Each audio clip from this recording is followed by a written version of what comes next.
Welcome back to another YouTube video. In today's video we're going to take a look at the Onesport e-bike, show you how to assemble it, and we'll crack right into it.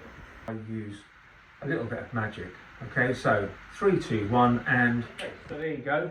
Unwrap, that was easy, wasn't it? So this is what I do. I tend to lay this out because one of the big problems is when you are ever assembling anything at all is just check you've got everything, because there's nothing more frustrating than when you start building something, you get to a certain point and you're missing an item. Protective sleeve on here which you can take off. You can put that down to one side. Also you've got a little protective cowling which goes over the top of the existing nut of the handlebars. And again, you know, just making sure not to twist the cables. It's a little bit fiddly. You might want to just adjust this so that loosen that off a little bit so they go parallel in line for this sleeve to go through. What I tend to do is put that sleeve through first and then slide that in place. On the top here, you can see here, so we've got the biggest, the number 10, so it's a 6mm Allen key bolt, and that will go in the top here, and you're going to tighten. What I would say is just line the handlebars up with the centre of the forks down there. I mean, you can readjust it, you know, tighten it by hand just there, and then if you get an angle on the Allen key here, yeah, you can then tighten enough to hold that in place. To adjust it is simple. Again, it's a 6mm Allen key. It goes underneath the frame here into there. Again, anti-clockwise, and then just twist the handlebar to where you want to get it. Remember to keep it central in here, and then tighten up again. What we're going to do now is we're going to fit the front mudguard and the front light. So the light's pretty good, comes with a reflector and a little LED light bulb which should be pretty bright. It is on here with a little cable tie which I would suggest that you cut off first. It's going to go onto the actual frame and onto the actual front forks. So it's got an Allen key here.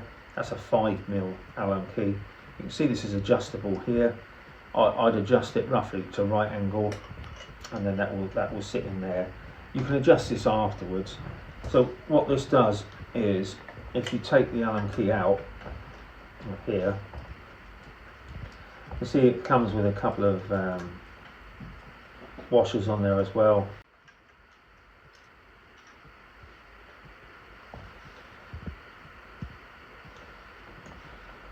Okay, so you see it comes with a non-slip bolt and the Allen bolt with the 2 washers.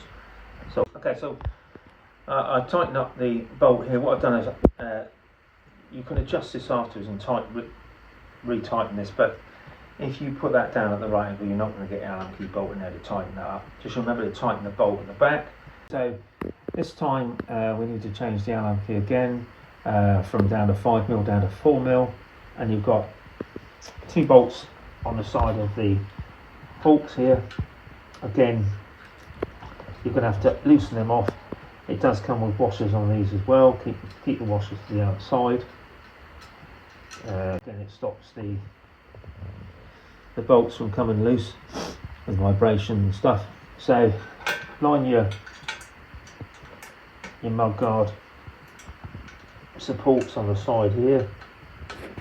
And again, the reverse is just to put it back in again. Again, nice and simple. Actually, it works pretty well. I quite like this tool. It is actually pretty robust. They are pretty loose. They're hand tight anyway, so that sort of slips off quite nicely. So just undo them, and that can go to one side for a minute. Line up the disc with the disc pads correctly as it goes in, and then what you're going to do, we're going to remove the bolt from the side here and remove the spring. So that enables that to pass through the actual wheel itself here, and then enough room to get the forks in and the springs, and you can fit the spring and the bolt on the other side, which I'll show you in a moment. So there's a hole right the way through the front wheel that goes through. If you push it, the bolt comes out the other side, and again with the smallest bit towards the frame, you're just going to offer that up, and that will screw onto there. Right, okay, we're going to fit the rear mud guard. They say it's touching the tyre at the moment, so this needs to be adjusted out. So it's got two holes down here with Allen key bolts with a washer. This will fit in both sides. You know, again, you can, because it's reasonably fiddly here to get in because it's quite close to the gearing. Just do it hand tight first.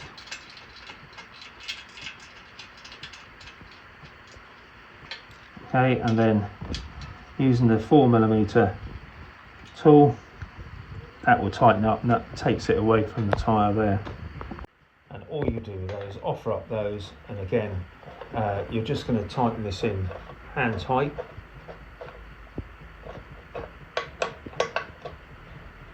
Again, I would say just to try to get the opposite lock on those before you start screwing it in, because one of the things you don't want to do is damage the thread. So I tend to reverse it around the other way first so that it lines up, and then tighten up. Again, you can tighten this by hand, and you have got the tool here that you can use to tighten it up, and you know, it is good enough to do the job. You're going to then replicate that on the other side as well. Again, you know, right and right for the rotation. Post will just slip in here. Again, we can adjust this at a later date, so we'll just have it to a... Thank you for taking the time to watch the Onesport Assembly. If you have any questions on how anything is done in this video, please comment below and we'll do our best to assist you. Subscribe, like, comment, and we'll see you in the review when we review the Onesport e-bike.